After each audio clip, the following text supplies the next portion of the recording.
बात बहुत ही पुरानी है। किसी पर्वत की तलहटी में रमेसरपुर नाम का एक बहुत ही रमणीय गांव था। इस गांव के मुखिया रमेसर काका थे। सभी गांववासी रमेसर काका की बहुत ही इज्जत करते थे और उनके विचारों और सुझावों को पूरी तरह मानते थे। रमेसर काका की एक ही संतान थी, चंदा। 15 से 16 की उम्र में भी चंदा का नटखटपन गया नहीं था। वह बहुत ही शरारती थी। उसके चेहरे पर कहीं भी शोरशी का शर्मीलापन नजर नहीं आता, पर हाँ, उसके चेहरे से उसका भोलापन जरूर छलकता। उस समय हर माँ बाप की बस एक ही ख्वाहिश होती थी कि उनकी लड़की को अच्छा घर वर मिल जाए और वह अपने ससुराल में खुश रहे। रमेसर काका भी चंदा के लिए आसपास के गांवों पर देखवा बनकर जाना शुरू कर दिए थे। एक बार पास के एक गांव के उनके मुखिया मित्र ने कहा कि उनकी नजर में एक लड़का है, अगर आप तैयार हो तो मैं बात चलाऊं। रमेसर काका के हाँ करते ही उनके मुखिया मित्र की अगुवाई में चंदा का विवाह तय हो गया। चंदा का पति नदेसर उस समय कोलकाता में कुछ काम करता था। नदेसर देखने में बहुत ही सीधा साधा और सुंदर युवक था। वो रमेसर काका को पूरी तरह से भा गया था। खैर, शादी हुई और रमेसर काका ने नम आंखों से चंदा को विदा किया। कुछ ही दिनों में चंदा अपने ससुराल में भी सबकी प्रिय हो चुकी थी। 1 से 2 महीना चंदा के साथ बिताने के बाद नदेसर भारी मन से कोलकाता की राह पर निकल पड़ा। चंदा ने नदेसर को समझाया कि कमाना भी जरूरी है और 5 से 6 महीने की ही तो बात है। दिवाली में आपको फिर से घर आना ही है, तब तक मैं नजरें बिछाए आपका इंतजार प्रसन्न मन से कर लूंगी। कोलकाता पहुंचने पर नदेसर ने फिर से अपना काम धंधा शुरू किया, पर काम में उसका मन ही नहीं लगता था। बार बार चंदा का शरारती चेहरा उसके आंखों के आगे घूम जाता। वह जितना भी काम में मन लगाने की कोशिश करता, उतना ही चंदा की याद आती। नदेसर की यह बेकरारी दिन व दिन बढ़ती ही जा रही थी। उसने अपने दिल की बात अपने साथ काम करने वाले अपने 5 मित्रों को बताई। ये 5 उसके अच्छे मित्र थे। नदेसर दिन रात अपने इन 5 दोस्तों। खैर, अब नदेसर के 5 दोस्तों के दिमाग में जो एक भयानक घिनौनी खिचड़ी पकनी शुरू हो गई थी, उससे नदेसर पूरी तरह अनभिज्ञ था। उसके 5 दोस्तों ने एक दिन नदेसर से कहा कि यार, भाभी को यहीं ले आओ, कुछ दिन रहेगी। कोलकाता उपयाद कर कहता कि नहीं यारो, मैं ऐसा नहीं कर सकता। मेरी अम्मा और बाबू की देखभाल के लिए गाँव में चंदा के अलावा और कोई नहीं है। कुछ दिन और बीते, पर ये बीतते दिन नदेसर की बेकरारी को और भी बढ़ाते जा रहे थे। अब तो नदेसर का काम में एकदम से मन नहीं लग रहा था और उसे बस गांव दिखाई दे रहा था। एक दिन रात को नदेसर के 5 दोस्तों ने नदेसर से कहा कि चलो हम लोग तुम्हारे गांव चलते हैं। नदेसर अभी कुछ समझ पाता या कह पाता, तब तक उसके उन 5 दोस्तों में से निकेश नामक दोस्त ने कहा कि यार टेंशन मत ले, कह देना कि अभी काम की मंदी चल रही है इसलिए गाँव आ गया, और साथ ही इसी बहाने हम मित्र लोग भी तुम्हारा गांव देख लेंगे और भाभी के साथ ही तुम्हारे माता पिता से भी मिल लेंगे, क्योंकि हम लोगों का तो गांव भी नहीं है। इसी कोलिकते में पैदा हुए और कोलिकते को ही अपना घर बना लिए। हम लोग भी चाहते हैं कि कुछ दिन गवई आबो हवा का आनंद लें। नदेसर तो घर जाने के लिए बेकरार था ही, उसे अपने दोस्तों की बात भली लगी। फिर क्या था, दूसरे दिन ही नदेसर अपने उन 5 दोस्तों के साथ अपने गाँव के लिए निकल पड़ा। उसके गाँव के आसपास में बहुत सारे घने जंगल थे। इस पर्वतीय इलाके के इन पहाड़वासियों के अलावा अगर कोई अनजाना जा जाए तो वो जरूर रास्ता भटक जाए और हिंसक जानवरों का शिकार बन जाए। ट्रेन और बस की यात्रा करते करते आखिरकार नदेसर अपने 5 दोस्तों के साथ अपने गांव के पास के एक छोटे से बस स्टेशन पर पहुंच ही गया। इस स्टेशन से उसके गांव जाने के लिए अच्छी कच्ची सड़क भी न थी। जंगल में चलने से बने पगडंडियों से उबड़ खाबड़ रास्ते से होकर जाना पड़ता था। जंगल में चलते चलते जब नदेसर से निकेश ने पूछा कि भाई नदेसर, अभी तुम्हारा गांव कितनी दूर है, तो नदेसर ने प्रसन्न होकर कहा कि यार अब हम लोग पहुंचने ही वाले हैं। नदेसर की बात सुनते ही निकेश हाँफने का नाटक करते हुए वहीं बैठते हुए बोला कि यार अब मुझसे चला नहीं जाता।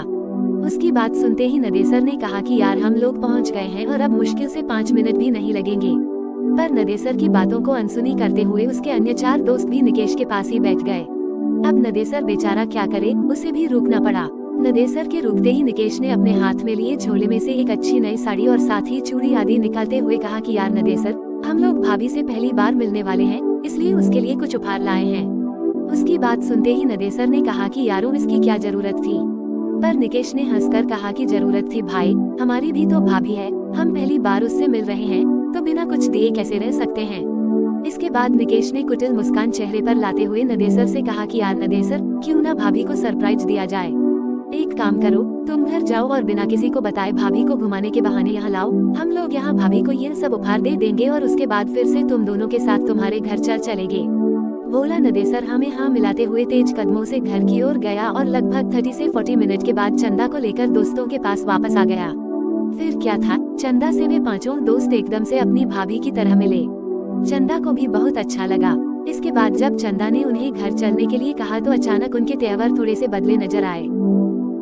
निकेश और नदेसर के अन्य 4 दोस्त चंदा और नदेसर के पास पूरी सख्ती से खड़े हो गए थे।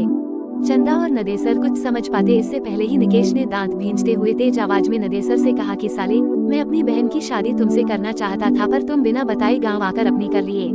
उसकी बात सुनकर नदेसर ने भोलेपन से कहा कि निकेश भाई, आपने तो कभी हमसे अपनी बहन की शादी के बारे में बात भी नहीं की थी, और जब मैं घर आया था तो यहाँ माँ बाबू ने शादी कर दिया था।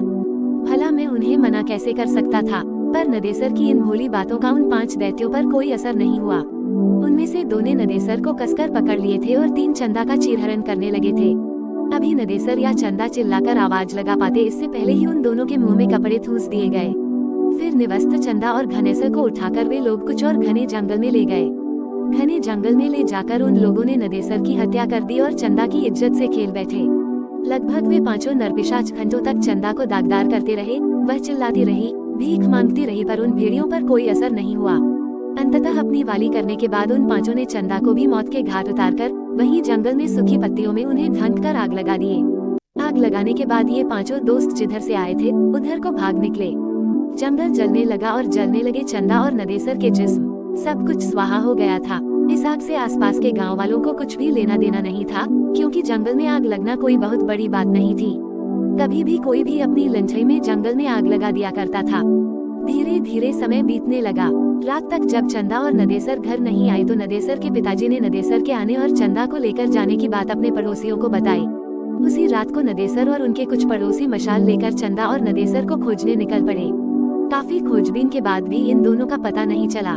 दूसरे दिन सुबह पुलिस में खबर दी गई, पर पुलिस भी क्या करती। थोड़ा बहुत छानबीन की, पर उन दोनों का कोई पता नहीं। अब नदेसर के माँ बाप और गांव वालों को लगने लगा था कि नदेसर अपनी बहुरिया को लेकर बिना बताए कोलकाता चला गया। शायद उसे डर था कि अगर बाबू को बताकर ले जाएंगे तो वे ले जाने नहीं देंगे।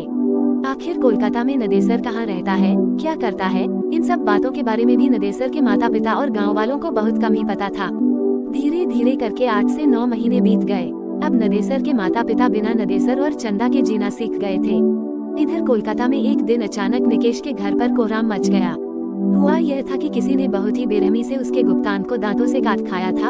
उसके शरीर पर जगह जगह भयानक दांतों के निशान भी पड़े थे और वह इस दुनिया को विदा कर गया था। पुलिस के पूछताछ में उसके घर वालों ने बताया कि पिछले 1 महीने से निकेश का किसी लड़की के साथ चक्कर था। वे दोनों बराबर एक दूसरे से मिलते थे, पर लड़की कौन थी, कैसी थी, किसी ने देखा नहीं था। पर इसी दौरान पुलिस को निकेश की बहन से एक अजीब व डरावनी बात पता चली। निकेश की बहन ने बताया कि एक दिन जब निकेश घर से निकला तो वह भी पीछे पीछे होली थी। निकेश बस्ती से निकलकर एक सुनसान रास्ते में बनी एक पुलिया पर बैठ गया था। वहां से मैं लगभग 20 मीटर की दूरी पर एक बिजली के खंभे की आड़ में खड़ा होकर उस पर नजर रख रही थी। मुझे बहुत ही अजीब लगा, क्योंकि ऐसा लग रहा था कि निकेश किसी से बात कर रहा है, किसी को पुचकार रहा है, पर वहाँ तो निकेश के अलावा कोई था ही नहीं।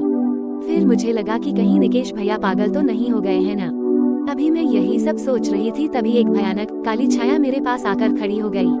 वह छाया बहुत ही भयानक थी, पर छाया तो थी, पर छाया किसकी है यह समझ में नहीं आ रहा था। मैं पूरी तरह से डर गई थी। फिर अचानक वह छाया अट्टहास करने लगी और चिल्लाई, अब तेरा भाई नहीं बचेगा। नोचा था ना मुझे, मैं भी उसे नोच नोच कर खा जाऊंगी। और हाँ, एक बात तू याद रख, अगर यह बात किसी को भी बताई तो मैं तेरे पूरे घर को बर्बाद कर दूंगी। इतना कहते ही निकेश की बहन सुबक सुबक कर रोने लगी।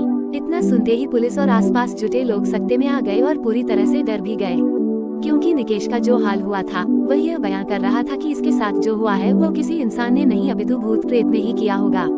यह कहानी यहीं समाप्त होती है, पर इसके अगले भाग के रूप में एक कहानी और आ सकती है कि क्या निकेश का यह हाल किसी भूत भूतनी ने ही ऐसा किया था या किसी और ने। कहीं चंदा तो नहीं या नदेसर, निकेश के अन्य 4 दोस्तों के साथ भी कुछ हुआ क्या?